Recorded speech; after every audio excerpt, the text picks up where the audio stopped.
Voici donc l'écran d'accueil de notre application Warehouse Management System.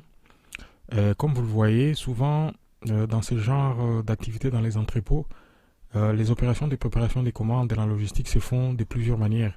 Donc elles peuvent se faire par des instruments de transport et cela se fait de diverses manières.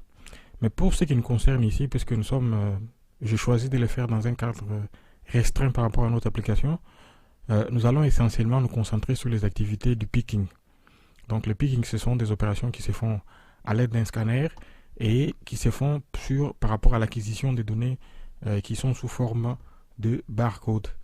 Mais j'aimerais tout de suite préciser que dans notre cas ici, il ne s'agit pas des opérations qui seraient liées à un fichier log, c'est-à-dire l'acquisition des données qui se ferait en temps réel.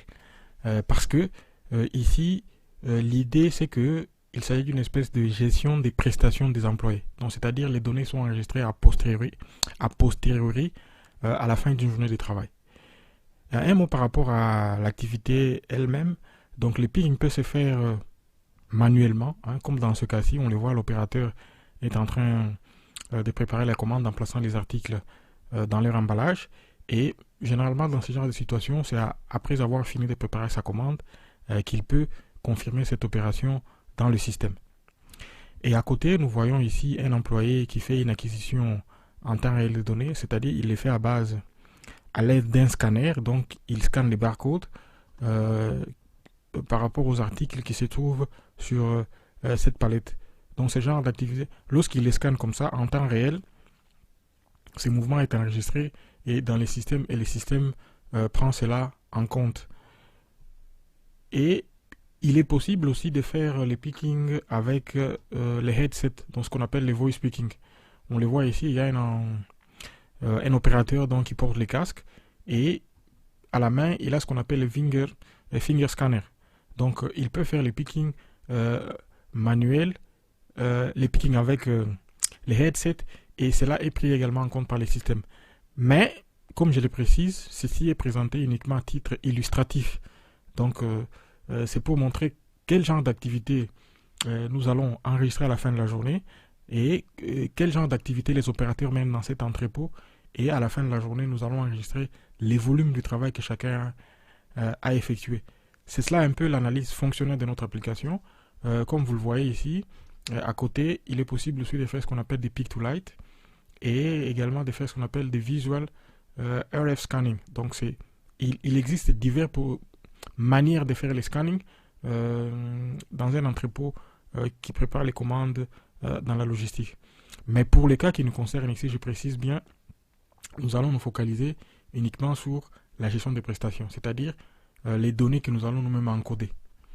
Et pour cela, j'aimerais vous présenter ce qui est comme l'écran d'accueil. Donc, c'est l'écran d'accueil, c'est la page sur laquelle l'application démarre.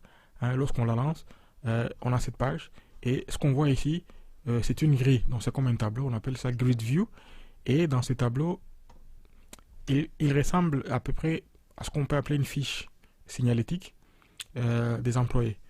On voit ici cette colonne, c'est les noms complets, la date de naissance et les types de contrats que les opérateurs ont dans cet entrepôt.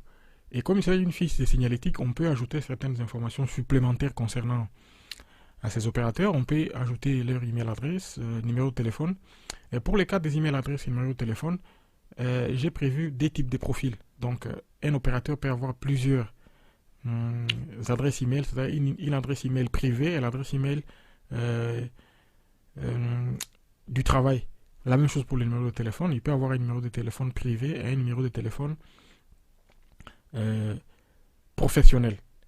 Et les cœurs de l'activité elle-même, c'est ce que j'appelle ici order picking. Et là, lorsqu'on clique sur ces liens, nous sommes redirigés vers un écran sur lequel nous pouvons encoder les activités journalières que l'opérateur a effectuées. Bon, bien évidemment, pour cette fiche signalétique, on peut modifier les informations qui s'y trouvent et également les effacer. Et lorsque l'on clique par exemple sur Order Picking, voilà l'écran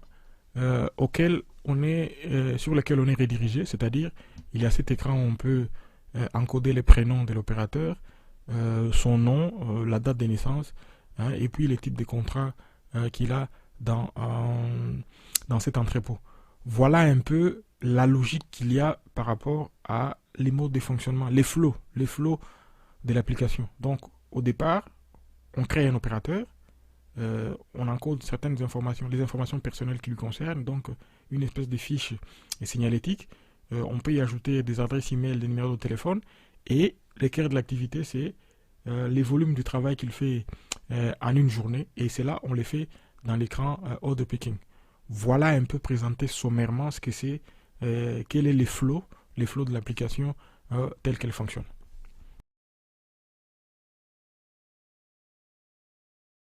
Voilà, ceci est la page d'accueil de notre application Warehouse Management System. Et lorsque nous cliquons sur le menu logistique, nous avons sur la page d'accueil ce qu'on appelle un opérateur dashboard. Et sur cette page, nous avons une grille. Et sur cette grille, elle reprend essentiellement les informations que je considère comme étant une espèce de fiche signalétique de chaque opérateur. Donc nous avons ici le nom complet, la date de naissance, les types de contrats que l'opérateur a, son email adresse, son téléphone et les activités effectivement qu'il mène dans l'entrepôt, les activités de order picking.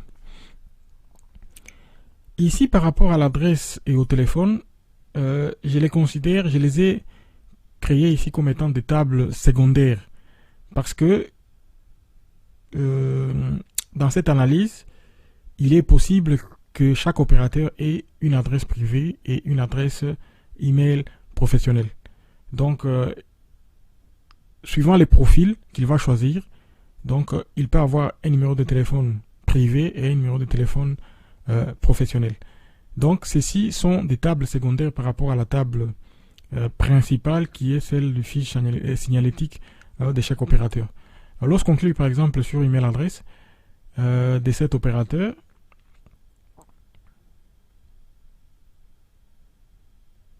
voilà, on voit ici une liste d'email adresses qui correspond à cet opérateur-là. Donc, ce sont des tables secondaires, donc par rapport à la table principale qui est celle du fiche signalétique de chaque opérateur. Et également ici, on peut faire des opérations, des modifications, voir les détails et éventuellement supprimer les données adresse email de cet opérateur. Et moi d'abord par rapport à cette grille, hein, comme on les voit, nous avons ici les activités principales, donc pour ce qui concerne chaque opérateur, et ce sont les opérations qui sont normalement enregistrées à la fin de la journée. Donc c'est a posteriori que cela se passe. Et dans les cas où par exemple on aurait un nouvel opérateur, eh bien, pour l'ajouter, on vient ici sur ce bouton Add New Operator. Et lorsqu'on clique là, eh bien, on aboutit sur cette fenêtre. Ici, on peut ajouter un opérateur, par exemple. On peut ajouter François.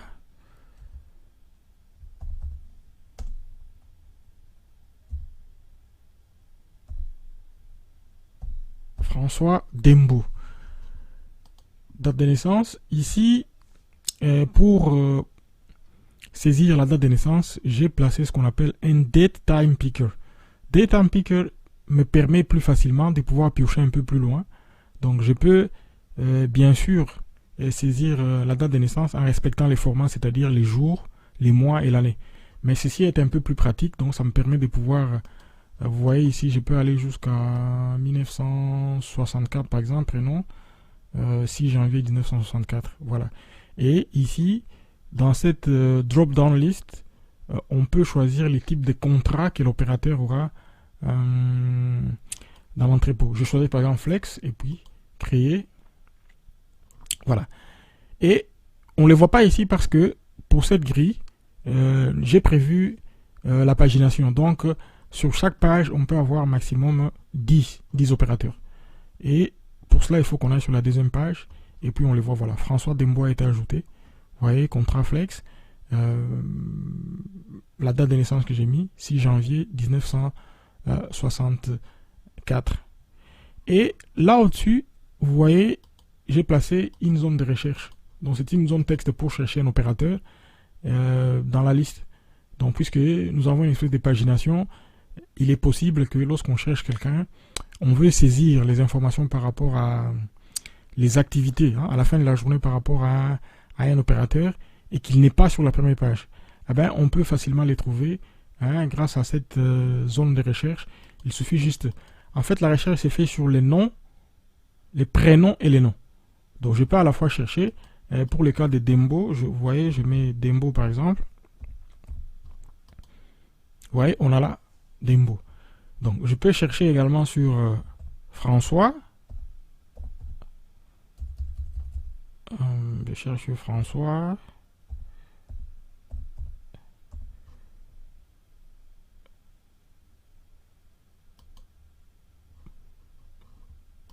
Non, attendez. Si je ne mets aucun terme de recherche, en fait, il m'affiche par défaut la liste complète de tous les opérateurs. Et comme il y en a plus de 10, eh ben, ça va sur la deuxième page. Je vais chercher François maintenant sur la page complète. Voilà, François, je cherche. Eh ben voilà. Donc, les termes de recherche ici, c'est fait à la fois sur les noms et les prénoms. Et évidemment, pour François Dembo qu'on vient d'ajouter, je peux lui ajouter email adresse. Vous voyez, quand je clique sur email adresse, comme je viens d'ajouter François Dembo, il n'a pas encore d'adresse email. Donc, je dois en créer. Donc, je vais créer François Dembo.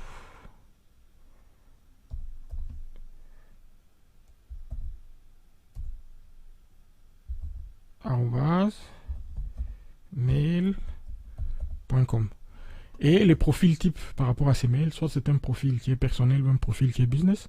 Donc je choisis, si je choisis personnel, voilà, je crée. Et dès qu'il est créé, voilà, nous sommes redirigés vers une page qui va nous afficher, c'est un tableau, genre gris, qui nous affiche la liste parce qu'il est possible pour chaque employé d'avoir plus d'une email adresse. Donc voilà un peu le principe qui est ici. Je peux en ajouter autre, voilà. Toujours, je prends François Dembo et cette fois-ci je mets gmail.com et les profils que je prends, c'est un profil personnel. Et l'autre que je mets pour créer, voilà. Vous le voyez. Donc on a deux adresses email. La première elle est en @mail et puis la deuxième elle est en @gmail. Et lorsqu'on retourne à la liste principale, je cherche François, voilà François, il est là, et je peux, les mêmes principes pour le numéro de téléphone. Donc je peux lui ajouter un numéro de téléphone, et pour le numéro de téléphone, voilà, il n'en a pas encore, voilà, je vais créer, j'ajoute, voilà, n'importe quoi, et puis les types de profils, soit c'est un numéro professionnel ou un numéro de privé, voilà, c'est ajouté. Maintenant, plus important, c'est, comme j'ai dit, notre application, elle fonctionne plus sur le principe d'un registre des prestations journalières. Voilà, on va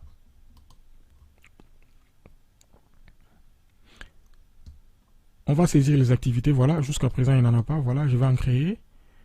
Le nombre de palettes sur lesquelles il a travaillé, 7, je mets 7. Les genres de picking qu'il a fait, c'était un picking avec scanner à main. Et puis, sur quelle zone, voilà, je vais dire cette zone de travail PIM. Et je crée, voilà, on les voit, c'est créé, il a travaillé sur 8 conteneurs. Et ici, j'ai prévu une espèce de système de tracking. Le tracking me permet, en fait, l'idée ici, c'est d'avoir en temps réel, savoir à quel moment ça a été saisi. Voilà, nous avons la date et nous avons l'heure exacte à laquelle ceci a été saisi. Et si je procède par exemple à une modification, eh ben, elle n'apparaîtra que là. Elle n'apparaîtra que là parce que le tracking, c'est une possibilité aussi qui nous permet de voir à quel moment un tel enregistrement a été créé. C'est toujours très important lorsque par exemple il se pose un problème et qu'on veut vérifier quel mouvement a été effectué et à quel moment exactement cela a eu lieu. voilà un peu les principes, comment fonctionne cette petite application. Maintenant, nous allons aller dans les codes. Nous allons aller dans les codes. Nous allons voir exactement qu'est-ce que nous avons mis en place pour écrire cette application et quel type de programmes avons-nous utilisé et quel langage de programmation avons-nous utilisé, quel type de base de données avons-nous utilisé et quels sont les composants qu'on a mis en place pour pouvoir arriver à ces résultats. Voilà. On va faire un petit détour par notre présentation PowerPoint pour voir un peu l'architecture, les schémas qui présentent exactement ce qu'on peut dire comme les squelettes, les contenus de ce qu'il y a dans notre application. Vous le voyez tout en dessous, nous avons notre base de données qui est SQL Server. Et puis, tout juste au-dessous vient Entity Framework, comme je l'ai dit. Entity Framework, comme je l'ai dit, c'est un objet relationnel qui fait du mapping. Donc, lui, il va créer des éléments qui vont faire correspondre à la structure de notre base de données. Et il va jouer un rôle intermédiaire entre la base de données et les fonctions qu'on va écrire pour envoyer nos instructions dans la base de données. Et puis, tout au-dessus, dans Entity Framework, nous avons un répertoire parce que l'architecture qu'on a mis en place ici, c'est aussi ce qu'on appelle du Domain Driven Development, c'est-à-dire les classes qu'on va créer, on va créer des classes de domaines, les entités de domaines, et puis à côté, comme tout au-dessus, nous aurons une application en MVC. Dans MVC, nous aurons aussi les modèles que nous allons créer. Et entre les entités de domaines et les view models de MVC, on fera du mapping. Et cela se fera grâce à Automapper. Automapper, c'est un module qui va nous aider à pouvoir faire du mapping entre les entités de domaine et les modèles qu'on va créer dans notre application à interface qui va afficher les données. Donc voilà à peu près à quoi correspond cette application par rapport à son architecture. Donc nous avons Entity Framework qui vient en deuxième lieu, ou DB Context, et puis les répertoires où nous plaçons toutes les méthodes pour effectuer toutes les opérations. Il y a des opérations pour créer un enregistrement, ce qu'on appelle en anglais les CRUD, c'est-à-dire créer, lire, modifier et supprimer. Donc ces opérations-là, nous allons les placer à un seul endroit pour ne pas les disperser. Et on ne va pas les amener au niveau des contrôleurs, c'est-à-dire ce sont les méthodes qui sont utilisées par rapport à l'application pour ne pas la saturer. En fait, nous séparons cela. On verra ça un peu plus loin lorsqu'on va voir les projets lui-même en sortie qui nous expliquent que lorsqu'on verra l'application MVC. Donc on verra concrètement comment tout cela est mis en place pour pouvoir expliquer comment tout cela est mis en musique.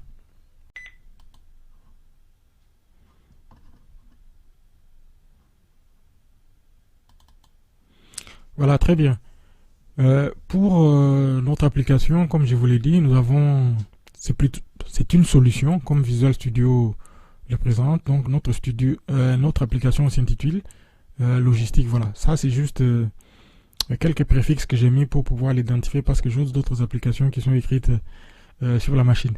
Voilà, donc notre application s'intitule Logistics et c'est une solution comme Visual Studio la présente. Donc dans une solution, on peut retrouver plusieurs projets. Et le projet dans lequel se trouvent les entités, voilà, il est là, Entities. Et comme vous l'avez vu, nous avons les opérateurs sont là. Leurs adresses email, voilà.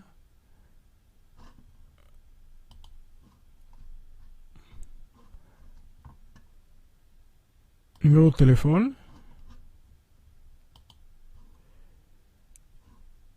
Et les activités, bien évidemment, qu'ils font, c'est-à-dire order picking, donc les activités qu'ils mènent. Pour cela, nous avons des classes que nous avons créées. Et comme je l'ai dit, nous travaillons avec Entity Framework. Et le point de départ de cette application, c'est que nous créons d'abord les classes des domaines comme elles sont là. Et Entity Framework que nous utilisons, c'est Entity Framework Code First. C'est-à-dire que nous écrivons ces codes d'abord. Et puis ensuite, après, à partir des entités que nous avons créées, Entity Framework va générer la base de données. Pour cela, il faut que dans la création des classes que nous mettons en place, nous définissions déjà les relations entre ces différentes classes. Et comme vous l'aurez certainement compris, donc la classe opérateur, elle est comme la classe principale. Donc, puisque ce sont les opérateurs pour lesquels on a une fiche signalétique. Et puis, de ces opérateurs, on peut créer des activités pour eux. Hein. On peut leur ajouter des adresses email, on peut leur ajouter des numéros de téléphone. Et on peut enregistrer les prestations journalières qu'ils font. Maintenant, comment créer les liens entre ces classes-là pour que Entity Framework comprenne, puisque nous sommes dans une logique de code first, comment lui faire comprendre cela pour que, après, lorsqu'on va lancer l'application, que la base de données soit générée en respectant notre logique, c'est-à-dire qu'on ait une table, hein, la table opérateur, et puis il y aura d'autres tables qui auront comme clé étrangère la clé primaire de la table opérateur. Et bien, pour cela, on définit, il y a ici une classe qui est créée qui s'appelle, donc c'est une interface plutôt, qui définit les types de propriétaires. En fait, comme opérateur, il est la classe principale, dans cette interface, nous déclarons opérateur, voilà, la classe opérateur comme étant propriétaire. Voilà, il est propriétaire. Et ensuite, maintenant, dans opérateur lui-même,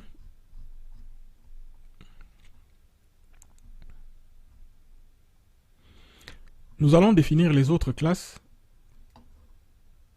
comme étant des classes filles. Et pour cela, elles sont comme... ce sont des listes. Hein, des listes puisque nous sommes dans une relation de 1 à plusieurs. Donc, un opérateur peut avoir plusieurs numéros de téléphone. Il peut avoir plusieurs adresses email. Et il peut aussi effectuer plusieurs prestations. Et voilà concrètement comment on définit cela.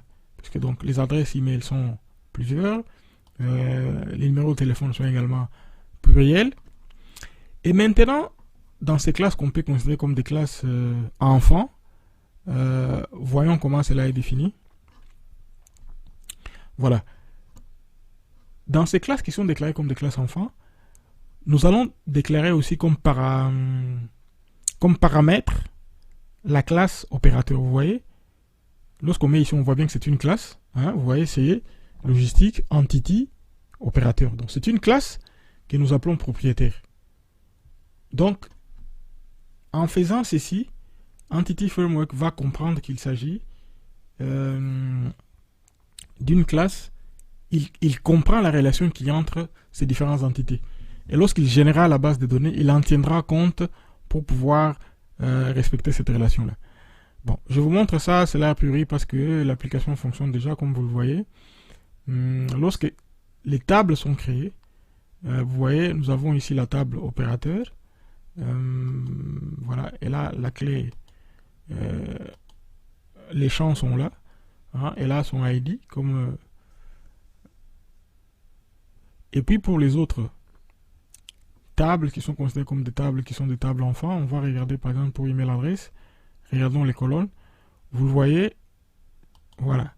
On a la clé principale et la clé étrangère comme étant celle qui dit qu'on est propriétaire ID. Donc c'est une clé qui est tirée de la table opérateur. En fait, cette clé-là, elle correspond au ID de opérateur. Donc il en est de même pour order picking. Si on regarde les colonnes qui sont là, on les voit bien. Il y a owner ID. Hein, et puis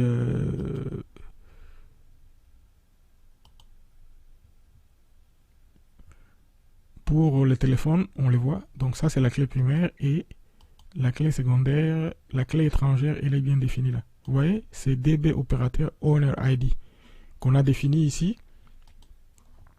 Qu'on a défini ici dans voilà. On a défini ici dans les classes. Parce qu'en plus d'affirmer cette relation de propriétaire, nous déclarons aussi un paramètre de type entier. Hein, des types entiers qu'on appelle owner ID. Et c'est celui-là qui sera pris en compte comme étant la clé étrangère dans les entités qui sont des entités phi par rapport à l'entité principale qui est opérateur. Voilà, c'est un peu cette espèce de hiérarchie qu'on a mis en place. Un mot par rapport au projet qui implémente Entity Framework.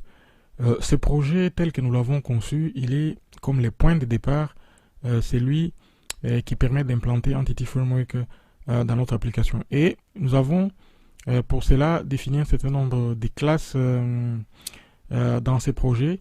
Et tout d'abord, nous avons intégré, vous le voyez dans le référencement par rapport à NuGet, nous avons intégré Entity Framework à ces projets. Donc nous l'avons référencé. Si on regarde dans les références ici, vous verrez, il y a Entity Framework qui est référencé par rapport à cela. Ensuite, comme point de départ de notre application pour lancer, puisque, je le répète, nous sommes dans Entity Framework Code First. Donc, nous allons, à partir du code que nous avons écrit, générer la base de données. Et pour cela, il nous faut implémenter cette classe. Donc, DBContext. DBContext est une classe système qui vient du système Data Entity DBContext. Et notre classe qu'on va créer, Operator Context, donc c'est l'opérateur contexte, comme on l'a dit. Pourquoi opérateur contexte? C'est parce que nous sommes dans une architecture qu'on appelle Domain Driven Development. Et nous avons défini des classes, et dans ces classes, il y a une certaine hiérarchie. Et opérateur est la classe qui est au-dessus, et les autres sont des classes qu'on peut dire sont des classes filles. Et puisqu'il y a une relation entre ces classes. Et notre opérateur contexte héritant de DBContext, voilà l'instruction que l'on passe pour générer réellement la base de données. Donc on va faire ceci, c'est DBContext, l'attribut DBContext à la classe opérateur. Et lorsqu'on fait ceci, la base de données sera générée. Elle ne sera pas seulement générée pour la classe opérateur, mais elle sera aussi générée pour les classes qui sont filles. Comme je l'ai expliqué un peu plus haut, par rapport à la manière dont nous avons organisé nos classes, Entity Framework sait comprendre que il y a une classe qui est une classe racine. Et elle est, à partir d'elle, nous n'avons pas besoin, on peut les faire, on peut faire aussi DB7 pour email, pour les phone numbers, mais ce n'est pas nécessaire. Cette instruction à elle seule suffit pour générer la base de données en respectant la relation qu'il y a entre les clés primaires et les clés étrangères. Et voilà. Et lorsque notre base de données sera générée, voilà le nom qu'elle portera. Donc c'est ce nom-là que la base de données portera lorsqu'elle est générée. Un autre aspect intéressant, c'est par rapport à la configuration des tables. Parce que lorsque la base de données est générée, elle est générée surtout pour ce qui concerne les paramètres des classes de type chaîne de caractères. Souvent, lorsqu'elles sont générées comme ça, par défaut, Entity Framework a tendance à donner la valeur maximale. Et ce n'est pas bien pour la base de données d'avoir des champs pour lesquels les valeurs sont maximales, parce que ça joue un peu sur la performance de la base de données à l'exécution. C'est pourquoi nous avons mis en place cette structure qui nous permet de configurer les tables pour éviter cela. Par exemple, pour ce qui concerne l'opérateur, vous voyez ici, pour ce qui concerne opérateur par exemple, pour les champs qui sont les prénoms et les noms, ce sont des champs de type chaîne de caractères string, eh ben, j'ai défini par exemple pour les prénoms, la valeur maximale que ça peut avoir, c'est 25 chaînes de caractères. Et pour les noms, c'est 40 chaînes de caractères. Ici, pour le téléphone, numéro de téléphone, c'est 25. Donc 25 chaînes de caractères, voilà les maximums que j'ai définis. Donc c'est ça un peu l'avantage qu'on a ici de pouvoir définir pour éviter que la base de données, les champs qui sont créés aient des valeurs maximales, ce qui va jouer sur la performance de la base de données. Un autre aspect intéressant, c'est par rapport à, puisque nous sommes dans Entity Framework, la base de données est générée, il est possible que lorsque l'on opère des modifications dans les entités et que on relance à nouveau l'application, la base de données soit écrasée. Et elle est écrasée, mais nous avons prévu un mécanisme pour qu'elle soit écrasée et qu'elle soit recréée à nouveau. Vous voyez? Donc, il y a cette fonction ici qui j'ai dit my drop, donc il va écraser et puis recréer à nouveau la base de données si les modèles changent. Donc, si le modèle a changé, et c'est notre opérateur contexte ici, donc qui est en fait notre base de données, mais ici qui est un DB contexte, eh ben, qui sera écrasé et puis recréé à nouveau. Et lorsqu'il est recréé, ou bien créé pour la première fois, j'ai prévu ces données qui seront comme des données qui vont être chargées dans la table opérateur. Ce sont des données qui seront chargées par défaut, les premières données qui seront chargées. Ce mécanisme est intéressant, pourquoi? Parce que il nous permet d'avoir une certaine flexibilité lorsqu'on travaille en développement, puisque régulièrement il y a des choses qui peuvent changer, on peut ajouter un nouveau champ, on peut changer et modifier, et lorsqu'on les fait, automatiquement cela se répercute dans la base de données. Mais on peut se protéger aussi dans le cas où vous imaginez si on est en production et que cela s'exécute, ce serait une catastrophe que la base de données soit écrasée et que s'il y avait déjà des données intéressantes sur lesquelles on avait travaillé, ce ne serait pas bon. C'est pourquoi il y a ces mécanismes.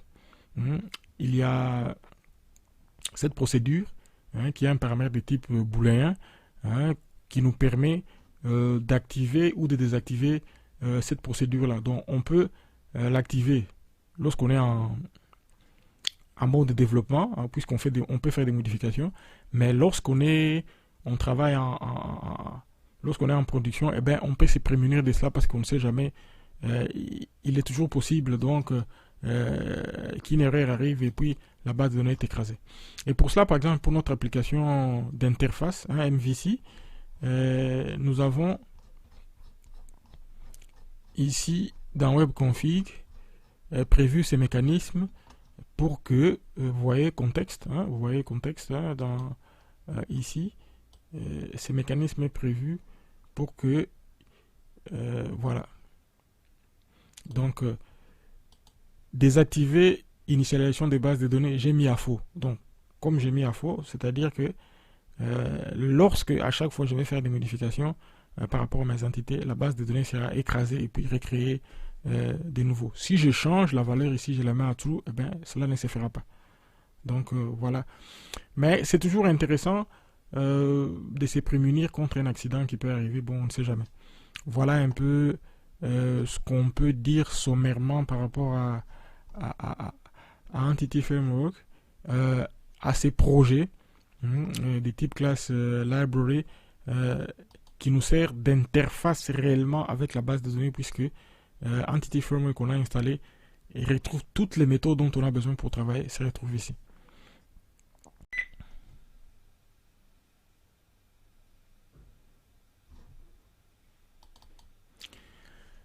Un mot par rapport à l'architecture que nous utilisons pour notre application. Comme on l'a dit, c'est une architecture qu'on appelle Domain Driven Development. Et dans ce type d'architecture, on est obligé de mettre en place ce qu'on appelle un repository. Un repository, c'est comme un répertoire dans lequel les méthodes qui vont être utilisées pour s'appliquer aux classes sont toutes déclarées. Et pour les cas qui nous concernent ici, comme on les voit bien, les méthodes qui sont ici, voilà, elles vont servir comme pour effectuer des opérations, ce qu'on appelle les CRUD, c'est-à-dire pour créer, lire, modifier et éventuellement effacer un enregistrement. Et les types de classes qui sont créées ici, voilà, c'est une classe de type abstraite, donc ça veut dire que c'est une classe qui sera héritée par d'autres, donc c'est une classe de base, donc c'est ça une classe abstraite. Et souvent les méthodes qu'on retrouve dans une classe abstraite, on les appelle sont des méthodes qui sont virtuelles, voilà, c'est une classe abstraite, donc les méthodes qui sont dedans sont des méthodes qui sont virtuelles. Et ces méthodes, par exemple, celui-ci c'est pour trouver par rapport à l'ID, et ça c'est pour afficher tous les enregistrements. Et là également c'est pour afficher tous les enregistrements. Et là c'est pour ajouter une entité. Et là, et enfin évidemment pour effacer une entité. l'avantage qu'il y a ici, c'est que toutes ces classes sont définies comme étant des génériques. Donc elles sont définies comme des génériques. Ça veut dire qu'elles peuvent s'appliquer de manière indiscriminée à n'importe quel type de classe qu'on va utiliser. Puisque comme c'est décrit ici, vous le voyez, le T ici représente un peu une classe. Donc on peut remplacer n'importe quel type de classe ici, puisque nous en avons 5 hein, dans nos entités que nous avons déclarées dans les... Ici dans les entités, nous avons 4 ou 5 classes. Et bien à toutes ces classes, ces méthodes s'appliqueront de manière indistincte. On n'a pas besoin de les réécrire à nouveau, puisque... Et plus intéressant, nous avons...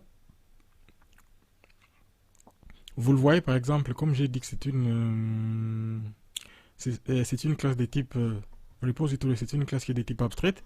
Et bien lorsqu'on crée une classe, on dit par exemple dans notre cas operator repository, il va hériter, il hérite de la classe abstraite qui est repository, et comme paramètre, on place operator. Et ce qui nous permet par exemple, vous voyez cette méthode énumérable, voilà, elle est là. Donc ce qui nous permet par exemple d'implémenter cette interface. Hein, parce que l'interface c'est comme un contrat, donc lorsqu'on le déclare on doit l'implémenter. Ce qui nous permet d'implémenter par exemple cette fonction. Donc qui permet de chercher par nom par exemple. Donc c'est ça l'avantage. Et nous devons passer absolument par un repository, ce qui nous permettra ensuite de pouvoir bien gérer les classes en respectant notre idée de départ de mettre en place cette architecture. Parce qu'un peu plus loin, on le verra, même par rapport à nos entités, je vais aller un peu par là. Voilà. Même par rapport à nos entités, voilà, nous avons défini ici voilà, une interface par rapport à l'opérateur lui-même.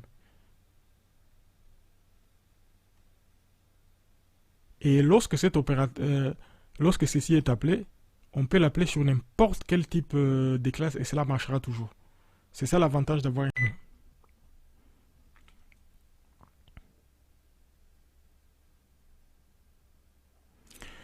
Un mot également par rapport à un projet Class Library qui est très important pour notre application. Il s'intitule Infrastructure. Pourquoi on l'appelle infrastructure? Parce que ces projets Class Library renferment en lui toutes les méthodes et toutes les fonctions qui sont utilisées dans notre application pour mettre en place l'architecture que nous disons Domain Driven Development. Vous le voyez par exemple, ici nous avons créé ce qu'on appelle, nous avons une classe abstraite, Domain Entity, et cette classe abstraite, c'est une classe de base, hein, et toutes les entités que nous allons créer, dans notre application vont hériter de cette classe. Comme vous le voyez par exemple ici pour l'opérateur, il hérite des domaines entity. Il y a également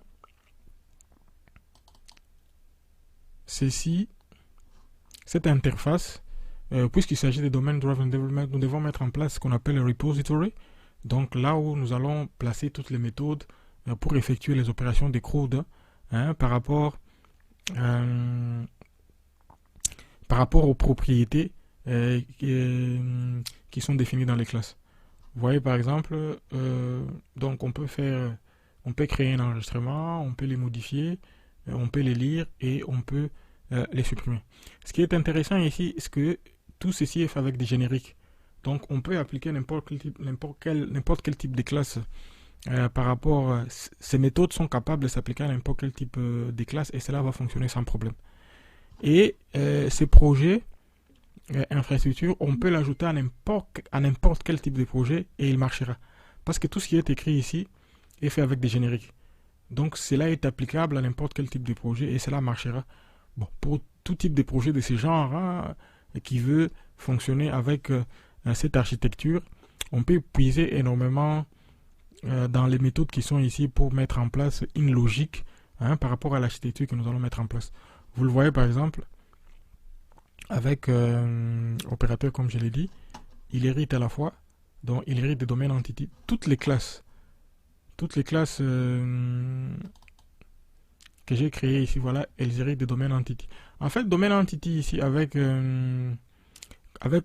qui a cet attribut pour intègre, comme vous le voyez dans les classes que j'ai créées ici, je n'ai pas créé une propriété comme ID qui serait les ID de toutes les classes. En fait, tout ceci est implémenté directement à la racine, hein, avec domaine entity.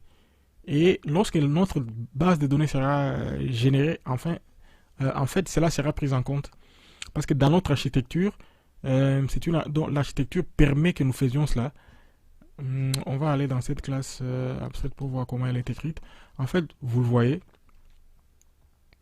Donc, elle prévoit la possibilité, voilà, c'est cela qui sera comme les ID. Pour chaque classe, on aura un ID qui sera généré automatiquement à partir d'ici. Et nous avons également tout un ensemble de fonctions ici par rapport à la gestion de notre data context qui sera créée. Cette fonction, par exemple, elle va fonctionner avec une application du type web comme celle que nous avons développée en MVC. Et celle-ci, ce sera plutôt une application du genre desktop puisqu'il s'agit de thread. Et là, il s'agit de HTTP. Et tout ceci est mis en place également en tenant compte de... Il y a cette interface qui permet... cette interface qui amène les méthodes pour créer, modifier les objets par rapport au conteneur. Parce que les data context, celles qu'on va les créer, il y a un certain nombre de mécanismes qui sont prévus. Et cela est pris en compte, vous le voyez, par exemple pour cette classe qui est appelée dans notre application web, eh bien, elle implémente cette interface qui présente les méthodes. Voilà un peu les avantages qu'il y a par rapport à ces projets de type class library qu'on intègre à notre projet et qui nous amène énormément de fonctions que nous allons utiliser plus tard dans notre application pour la faire fonctionner par rapport à l'architecture que nous avons mise en place.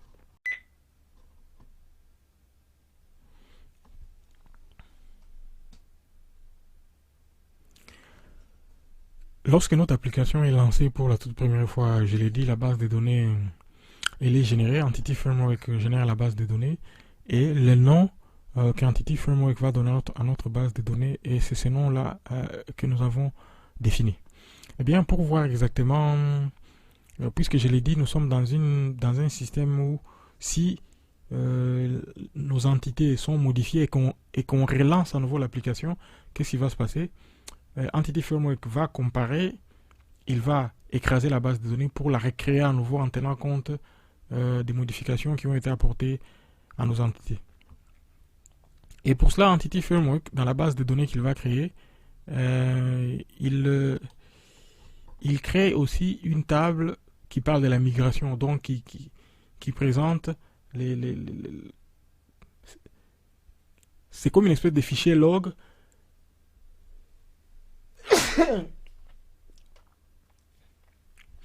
C'est une sorte de fichier log qui nous présente l'historique de la manière dont notre base de données évolue par rapport aux modifications que nous faisons et que nous apportons à nos entités. Et lorsque ces modifications sont apportées, Entity Framework écrase la base de données pour la recréer. Et nous le voyons par exemple pour ces cas présents. Lorsque l'application a été lancée pour la première fois, en plus des tables qu'il a créées, donc il y a la table opérateur qu'il a créée, il y a la table email adresse qu'il a créée, la table order picking et la table pour le numéro de téléphone. Et en plus de cela, il y a ceci. Voilà. Donc en plus des tables que nous avons définies, des classes que nous avons définies dans nos entités, il va créer ceci. Donc migration, histoire. Et lorsqu'on va dans cette table nouveau, nous avons ceci.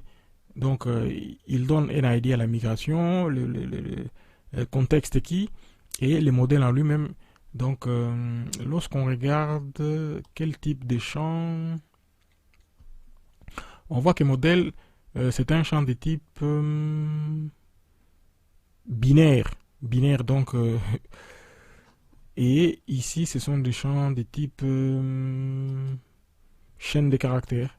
Donc, migration ID, et même la version. Voilà comment Entity Framework s'occupe des données, des informations log par rapport à la base de données qui est générée.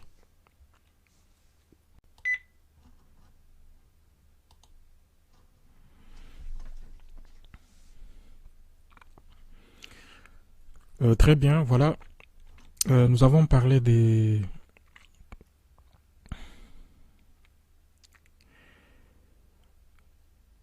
Voilà comment se présente notre application dans Visual Studio. Donc c'est une solution en fait qui comprend 1, 2, 3, 4, 5 projets. Et nous avons parlé des repositories, nous avons parlé de l'infrastructure qui comprend toutes les méthodes que nous utilisons pour pouvoir faire fonctionner notre application. Pour la plupart, ce sont des interfaces qui sont écrites avec des génériques. Donc, ce qui les font, ce qui nous permet de pouvoir les appliquer à nos entités qui sont déclarées dans cet autre type de projets des types class library. Une chose importante que je voudrais aussi préciser ici, c'est indiquer, c'est par rapport aux références. Comme vous voyez, nous sommes dans une solution qui comprend plusieurs projets de type class library. Ces projets, ces références, comme il s'agit de différents projets, ils se référencent les uns par rapport aux autres. Vous voyez par exemple pour celui-ci, repository, il fait référence à infrastructure, donc il fait appel aux méthodes qui sont déclarées dans l'infrastructure, et il utilise également les entités que nous avons créées dans ces projets de type class library. Et lorsqu'on va voir infrastructure, lui, en fait, il ne fait appel qu'à des méthodes système. Donc, il fait référence au système à l'assembly. Donc, par contre, lorsqu'on monte, on va voir les entités. Voilà, les entités, elles font également référence à infrastructure parce que elles font appel aux méthodes qui sont aux méthodes et aux différentes fonctions qui sont définies dans infrastructure, comme je l'ai dit par exemple pour toutes les classes qui héritent du domaine entity qui permet de créer les ID qui sera généré par la base de données qui sera comme la clé primaire pour toutes les tables qui seront créées dans la base de données. Et un autre projet, celui-là c'est Web API. Bon, Web API, c'est le genre d'application qui nous permet de créer des services. Donc, ça nous permet d'aller vers une interopérabilité très importante. En fait, ce genre d'application crée des services donc, qui peuvent permettre que l'application puisse communiquer avec d'autres applications qui sont sur différentes plateformes. Puisqu'ici, nous travaillons sur Windows. Avec les Web API, on peut créer des services qui peuvent communiquer sur des applications qui sont sur Mac, qui sont sur Android, qui sont sur Linux. C'est ça l'avantage des Web API. On le voit par exemple, ceux qui utilisent par exemple Facebook, bon, je ne sais pas quelle infrastructure Facebook utilise pour héberger l'application de base, mais que l'on soit sur desktop, que l'on soit sur une tablette ou un smartphone, on a la même expérience, c'est-à-dire on a accès au même contenu. Eh bien, les applications qui sont écrites pour les smartphones ou les tablettes, elles utilisent les services, les API pour pouvoir communiquer. À la différence d'une application qui est écrite pour être affichée dans un site internet, souvent les applications mobiles utilisent les services pour pouvoir communiquer. Donc elles utilisent ce qu'on appelle les Web API. Bon, cela fera l'objet d'une prochaine vidéo. J'aimerais qu'on se concentre d'abord sur l'interface graphique, l'application qui amène l'interface graphique que nous allons utiliser pour cette application. En l'occurrence, nous avons utilisé MVC. Et j'aimerais d'abord qu'on jette un coup d'œil par rapport à l'architecture comme nous l'avions, comme je l'ai présenté précédemment. On le voit tout au bas, nous avons notre base de données SQL Server. Donc, la base de données se trouverait ici, vous voyez, elle est hébergée localement sur ma machine, donc local DB. Et Il y a Entity Framework. Entity Framework, il est où? Eh ben, il est là, c'est cette classe-là qui joue cette interface. Hein. C'est plutôt ces projets de type classe library qui jouent cette interface. Ensuite, il y a les repositories. Donc, c'est les méthodes qui sont mises en place pour pouvoir faire les opérations CRUD, hein, créer, lire, modifier et supprimer un enregistrement. Et puis, nous avons les business layers. Donc là où les interfaces, où nous avons... Et cela est présenté, attendez, on va voir ici, au niveau des business entity, nous allons créer une interface qui va à elle seule, cette interface va à elle seule commencer à interroger la base de données. Quelle que soit la classe qu'on va utiliser, on ne se référera qu'à une seule interface. C'est cela l'avantage de mettre en place cette architecture. On va y revenir lorsqu'on verra les contrôleurs, hein, parce que nous sommes dans une architecture MVC, c'est-à-dire Model View Control. Modèle, ce sont les view model, hein, à ne pas confondre avec les entités que nous avons créées dans notre projet class library. Ici, nous allons avoir ce qu'on appelle de... Attendez, ils sont là. Donc, pour chaque type d'entité que j'ai créé dans mon projet class library, il a son pendant ici dans mon projet interface. Donc, comme vous le voyez, il y en a pour opérateurs, il y en a pour order picking, il y en a aussi pour les téléphones, les numéros de téléphone et les adresses email. Bon, qu'est-ce que je peux dire par rapport à MVC? MVC, c'est un sujet qui est extrêmement vaste. Je ne pense pas que on aura le temps de l'expliquer ici. C'est un mode, c'est un paradigme, c'est une manière de programmer que Microsoft a mis en avant, hein, au début vers les années 2008, hein, puisque à l'époque, c'était les web forms qui marchaient bien, et puis vers 2007-2008, Microsoft est venu avec MVC et qui est devenu pratiquement comme standard, il poussait et que tout le monde s'est mis à programmer en MVC. Et lorsque on crée une application, on les choisit, hein, au départ avec Visual Studio, on choisit quel type d'application on veut créer. On peut soit choisir que ce soit une application du type Web Forms, mais lorsqu'on choisit une application du type MVC, Visual Studio va créer une template. Tout ceci a été généré par Visual Studio. Je vais dire pour ce qui concerne les dossiers, hein, les dossiers principaux, App Data, App Start, Content, Controller, Font, Image, Model, Script, Views, tout ceci est généré. Lorsqu'on crée l'application, eh ben, Visual Studio génère tout ceci pour nous. Il génère même Global Ajax, tout ceci est généré par Visual Studio. Et nous allons maintenant implémenter notre logique, hein, par rapport à ce que nous avons. Parce que le point de départ pour nous, ce sont les applications de type, les trois projets de type Class Library qu'on a créé ici. Et puis, lorsque tout ceci est fini, et que nous arrivons à l'étape de créer l'interface, hein, que vous voyez, c'est-à-dire là où nous allons créer les opérateurs, et puis enregistrer les activités qu'ils ont menées à la fin de la journée. Pour cela, nous devons créer une interface graphique. En fait, l'interface graphique que nous allons, ce qui va apparaître à l'écran. Comment nous allons créer les boutons, les zones de texte, tout ceci. Tout ça, c'est fait dans cette application MVC. Voilà, notre architecture ici présente bien. Après les business layers et les interfaces, nous arrivons aux MVC controllers. Les controllers, ce sont les méthodes en fait qui vont interroger la base de données, qui vont effectuer les opérations. Et les views, ça correspond à peu près à l'interface, donc l'interface graphique, ce qui apparaîtra à l'écran.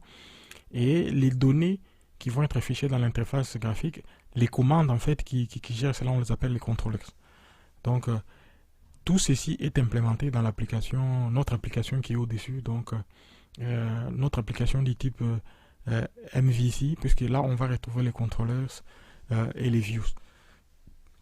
Maintenant, lorsqu'on va dans l'application elle-même, Comme je l'ai dit, on les voit bien. Hein. Euh, il y a c'est MVC, donc cette application. Ce qui est généré par MVC lui-même, ce sont ces dossiers controllers, modèles et le view. J'aimerais qu'on jette un coup d'abord dans les modèles, puisque les modèles, comme je l'ai dit, ce sont des classes qui correspondent. Comme j'ai créé une architecture du genre domaine entity, donc ici, dans les modèles par rapport à l'application, j'ai reproduit exactement les classes qui ont été créées dans les domaines entity. Et ici, j'ai deux scénarios, puisque je parle de créer un enregistrement, les modifier, les supprimer ou l'effacer. Dans le cas où on doit créer ou modifier un enregistrement, pour ce qui concerne l'opérateur, en fait, j'ai créé cette classe. Donc, lorsqu'on regarde les propriétés de cette classe, donc il y a ID, il y a le prénom, le nom, la date de naissance, voilà, c'est tout. Et qu'est-ce qu'on remarque? On remarque qu'il y a ici un ID. À la différence de dans les domaines entity, je n'avais pas placé de ID parce que la classe elle-même elle héritait directement d'une classe abstraite, hein, qui lui conférait les ID. Toutes les classes en fait que j'ai créées dans le domaine entity. Attendez, on va y aller, on va jeter un coup d'œil. Voilà, par exemple, on a opérateur ici. Vous voyez, il n'y a pas de ID. On commence, la première propriété qui est visible, c'est le prénom. Mais vous le voyez ici, elle hérite, la classe propriété, elle hérite des domaines entity, donc qui lui va lui apporter les ID. Voilà la première différence qu'on remarque à ce niveau. Et lorsqu'on regarde bien cette classe pour créer, modifier, en fait, elle reprend, comme je l'ai dit, les mêmes propriétés que celle qui est dans le domaine entity. Et il y a également une autre classe à côté qui... attendez... Voilà, celle-là, je l'appelle display, c'est-à-dire afficher l'opérateur. Elle aussi, hein, elle a un ID. Elle reprend les informations, la date créée. Elle reprend un certain nombre de propriétés. Pourquoi est-ce qu'il y a ces propriétés date créée, date, et qu'on ne les a pas ici? En fait, dans les entités, dans les domaines entités, qu'est-ce que j'avais fait? Notre classe est l'héritier de cette interface qui fait le tracking. Donc, bien sûr qu'on a déclaré, mais elle hérite. Mais ici, cette classe, elle n'hérite pas. En fait, les classes que je déclare ici, je peux les dire, elles sont les pendants de celles que j'ai déclarées dans le domaine entity. Donc, j'aurais comme une espèce d'effet miroir. Donc, nous avons des classes, hein, qui viennent des différents projets. Hein. Il y a des classes domaine entity qui viennent des projets class library, qui elles communiquent avec la base de données. Et les classes qu'on crée ici, en fait, vous voyez, pour opérateur, nous créons deux types de classes qui reprennent pratiquement les mêmes propriétés. Et nous les créons par rapport au scénario. Il y a un scénario d'affichage et il y a un scénario pour créer et modifier un enregistrement. Et nous avons des propriétés qui se ressemblent. Maintenant, comment on va faire pour à chaque fois, puisqu'on va puiser, hein, c'est comme si on puise, lorsque les entités vont puiser les données dans la base de données et qu'on va vouloir les afficher. Donc, il faudra que ce qu'on a dans les entités puisse être transmis à ces classes. Par exemple, cette classe que j'appelle display, qui va afficher l'opérateur. Donc, nous avons toutes ces propriétés pour lesquelles les classes vont se transmettre les informations qui viennent des propriétés. Et vous voyez, nous en avons quand même, nous en avons plus de, je pense, ça doit faire autour de 1, 2, 3, 4, 5, 6, 7, à peu près 10. S'il faut écrire les codes manuellement pour transférer les contenus des propriétés à chaque fois, je trouve que c'est fastidieux. C'est quand même fastidieux, ça va faire beaucoup de codes à écrire. Heureusement, il y a une solution pour nous. Et cette solution, il existe. Je vais vous présenter d'abord les éléments que j'ai pu installer ici pour pouvoir référencer l'application. Il y a quelque chose de très intéressant qui s'appelle Automapper. Automapper va me permettre de pouvoir échanger les informations qui sont entre les différentes classes et il va faire ce travail à ma place. Je n'ai pas besoin d'écrire tous ces codes fastidieux pour pouvoir transmettre les contenus des différentes classes les uns aux autres. Voilà, un mot également par rapport à un concept très important que nous avons implémenté ici dans notre architecture des Domain Driven Development. Il s'agit de celui de Unity of Work. Unity of Work, c'est aussi un design pattern qui nous permet, combiné avec Domain Driven Development, nous conduit à mettre en place une architecture qui nous permet d'exécuter un ensemble d'opérations en une seule fois. Parce que vous le voyez, il se peut qu'on ait dans une application plusieurs repositories. Et comme vous le voyez, la définition elle est dit ici, l'Unity of Work se réfère à une transaction unique qui inclurait plusieurs opérations d'ajout, modification et suppression. Et l'avantage qu'il a, c'est que même si on a des DB contexte, non, on a un seul DB contexte, l'avantage en fait c'est qu'il empêche que dans une application on ait des DB contexte. Puisque vous le voyez dans l'application que nous avons ici, nous avons dès que la base de données est générée, elle est générée avec un seul. Nous travaillons avec un seul DB contexte, mais on peut avoir plusieurs repositories. Son avantage c'est de pouvoir ne pas surcharger l'application, que toutes ces opérations vont se faire, mais lui va exécuter cela en une seule transaction. C'est un aspect qui est très pratique, qui permet de rendre l'application assez fluide dans son exécution. Et lorsque ce pattern est combiné avec repository pattern, celui que nous utilisons dans cette application, il nous permet effectivement d'arriver à de bons résultats. Nous allons voir comment il est implémenté ici. D'abord dans le infrastructure, voilà, nous avons l'interface qui déclare eUnity of Work. Elle ne déclare que deux méthodes, commit et undo. Et l'implémentation qui en est faite, elle est faite dans repository. Et voilà l'implémentation qui en est faite. Donc voilà, dispose et commit. Voilà l'implémentation qui en est faite. Tout ceci, c'est pour rendre notre design pratique dans le sens que plusieurs interactions peuvent se faire, mais en une seule transaction. Donc voilà un peu, puisque vous le voyez, mais bon, on ne sait pas à quoi cela sert, mais c'est combiné en fait avec notre repository pattern pour rendre l'application plus fluide, pour qu'elle ne soit pas surchargée, qu'une seule transaction puisse impliquer plusieurs opérations d'ajout, modification et de création en une seule fois. Voilà un peu ce qu'on peut dire par rapport à cet aspect de notre application.